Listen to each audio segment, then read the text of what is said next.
नमस्कार, स्वागत है आपका आपके अपने ही यूट्यूब चैनल करमीर में।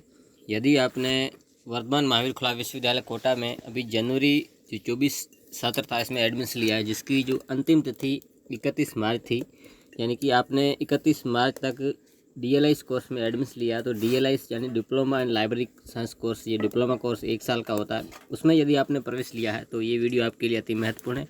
इस कोर्स में क्या क्या प्रक्रिया होती है वो उसके बारे में आपको डिटेल में जानकारी मैं दूंगा। ये जो लाइब्रेरी साइंस जो कोर्स है ये 1 साल का जो कोर्स है, और ये डिप्लोमा कोर्स है, 1 साल का कोर्स है। आप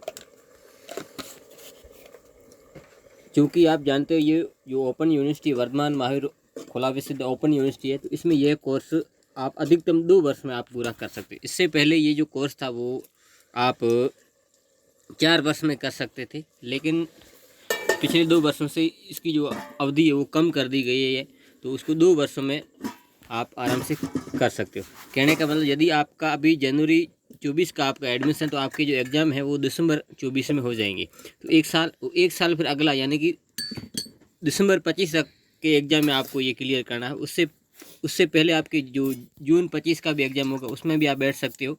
तो कहना है कुल मिला के आपको ये दिमाग में रखना है कि आपको पहली तो बात ये ध्यान में रखनी है कि आपको पहली बार में ही पास होना है, मेहनत करनी, क्योंकि ये लाइब्रेरी साइंस कोर्स है। इसके बारे में आपने इससे पहले यानी कि डीलिस में एडमिशन लेने से पहले आपने इसके बारे में ABCD नहीं पढ़ी, क्योंकि ये एक नया विषय है, नए सब्जेक्ट्स है।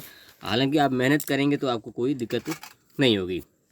चलिए, इसमें कुल जो 6 पेपर्स होते हैं, जिसमें 2 पेपर प्रैक्टिकल के होते हैं और 4 पेपर थ्योरी की होती है। प्रैक्टिकल में पहला पेपर पुस्तकालय वर्गीकरण जो DLS 02 2 नंबर का पेपर, और दूसरा जो प्रैक्टिकल का पेपर है DLS 03 यानी पुस्तकालय सूचीकरण। पुस्तकालय वर्गीकरण और पुस्तकालय सूचीकरण का जो 2 पेपर है ये आपके यहाँ इसमें होते हैं। ये तो हो गई आपके पेपर्स की बात। अब जब आपने एडमिशन लिया है तो आपको यूनिवर्सिटी की तरफ से एक रोल नंबर मिलती है, जिसको इस यूनिवर्सिटी की भाषा में स्कॉलर नंबर कहते हैं। यानी स्कॉलर का अर्थ होता है विद्यार्थी या स्टूडेंट। आपको 12 अंकों का एक स्कॉलर नंबर दिया जाता है, और उसी स्कॉलर नंबर आप जन्मतिथि के जरिए आप अपना जो विद्यार्थी अपना जो डिटेल है, कंप्लीट डिटेल विद्यार्थी यहाँ देख सकता है।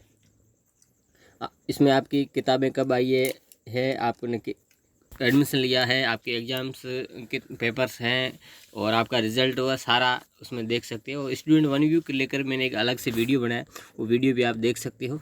उसके अलावा भी आप फिर आपकी कोई क्वेरी रह जाती है तो आप कमेंट कर दीजिएगा, मैं बता दूंगा। अब जो प्रैक्टिकल पेपर होते हैं उनके लिए जो प्रत्येक रीजनल सेंटर होता है, जो रीजनल सेंटर हो है, प्रत्येक रीजनल सेंटर पर एक शिविर का आयोजन होता है। जैसे शिविर जो संभाग है, जोधपुर है, जयपुर है, उदयपुर है, कोटा है, बीकानेर, जो आपका संभाग है, लगभग ज़्यादातर वही स्टूडेंट अपना रीजनल सेंटर चुनते हैं, या दूसरी जगह पढ़ने जाते हैं। जैसे कोटा में पढ़ रहा है तो आप कोटा रीजनल सेंटर चुनता है, या अपनी सुविधा के अनुसार जो आप रीजनल सेंटर चुनते हैं वहाँ पर आपको 20 दिन का शिविर होता है। शिविर में आपको जो 2 प्रैक्टिकल पेपर है उसके बारे में आपको पढ़ाया जाता है। पुस्तकालय वर्गीकरण और पुस्तकालय सूचीकरण के बारे में आपको पढ़ाया जाता है, जिसकी जो सूचना है वेबसाइट पर अपलोड कर दी जाती है। और जो प्रैक्टिकल शिविर है वो रीजनल सेंटर पर निर्भर रहता है। कोई रीजनल सेंटर जल्दी शिविर करा देता है, कोई बाद में कराता है, अपनी अपना जो व्यवस्था होती है, क्योंकि और भी बहुत सारे कोर्सेज उनका भी प्रैक्टिकल शिविर वो आयोजन कराना होता है। तो उसकी सूचना वेबसाइट पर अपलोड कर दी जाती है, और स्टूडेंट को मोबाइल के जरिए सूचना भी भेज दी जाती है।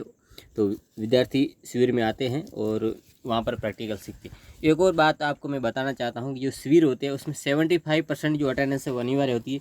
ये 20 दिन का जो शिविर होता है इसमें आपको 15 दिन उपस्थित देनी है, और इस शिविर को आपको अहमियत देनी, क्योंकि शिविर में जाओगे तो सीखेंगे सीखे बिना ये प्रैक्टिकल पेपर आप पार नहीं कर सकते, क्योंकि ये नई चीज़ें हैं, आपको सीखना पड़ेगा।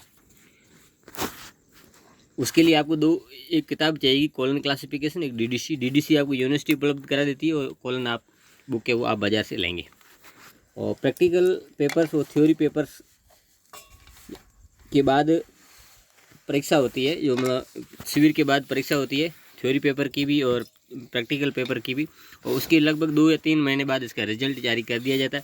और रिजल्ट में जो विद्यार्थी पास हो जाता, पहली बार में जो पास हो जाता, उसको जो अंक तालिका है डाक के माध्यम से उसके जो एड्रेस पर भेज दी जाती है। यदि कोई विद्यार्थी इसमें एब्सेंट रहता है किसी भी कारणवश, या किसी एक पेपर में अनुपस्थित रहता है या अनुत्तीर्ण हो जाता है, तो एक डिफ़ॉल्ट फॉर्म होता है, वो भरकर अगली जो भी परीक्षा होती है उसमें बैठ सकता है, वो अपना कोर्स क्लियर कर सकते। कहने का मतलब ये, जैसे जनवरी 24 से एग्ज़ाम होगा दिसंबर 24 में, तो मान लीजिए कोई दिसंबर 24 में यदि कोई पास नहीं हो पाया, किसी एक आध पेपर या एग्ज़ाम नहीं दे पाया, तो अगला जो भी एग्ज़ाम होगा जून 25, उससे पहले महीना या 2 महीना पहले जो डिफ़ॉल्ट फॉर्म भर जाए, तो वो फॉर्म भरकर उस परीक्षा में बैठ सकता है। तो ये डीलिस कोर्स की जो कुछ बेसिक जानकारी, जो अभी जिन्होंने जनवरी 2024 में एडमिशन लिया, उनको ये चीज़ें ध्यान में रखनी है। बेसिक चीज़ें मैंने आपको ये बता दी है। कुछ चीज़ें रह गई है, जैसे बुक्स का है। बुक्स लगभग आपके अभी जैसे आपने एडमिशन लिया, तो आपके लगभग मई जून तक आपके जो बुक्स है आपके घर पर पहुंच जाएगी, जिन्होंने बुक्स ली है। और जो शिविर है, और शिविर आपके लगभग अंदाज बताए तो सितंबर अक्टूबर के आसपास हो जाएंगे। वैसे रीजनल सेंटर में नंबर आगे पीछे भी हो सकते हैं। और बाकी फिर भी कोई क्यूरी आपकी रह जाती है, आप कमेंट कर सकते हैं। ये वीडियो अच्छा लगा तो लाइक कर दें, चैनल को सब्सक्राइब कर दें, बेल आइकन दबा के नोटिफिकेशन ऑल पर क्लिक कर दें। जैसे मैं इस तरह का महत्वपूर्ण वीडियो बनाऊंगा उसका नोटिस आपको मिल जाएगा। मिलते हैं अगली वीडियो में, तब तक के लिए धन्यवाद।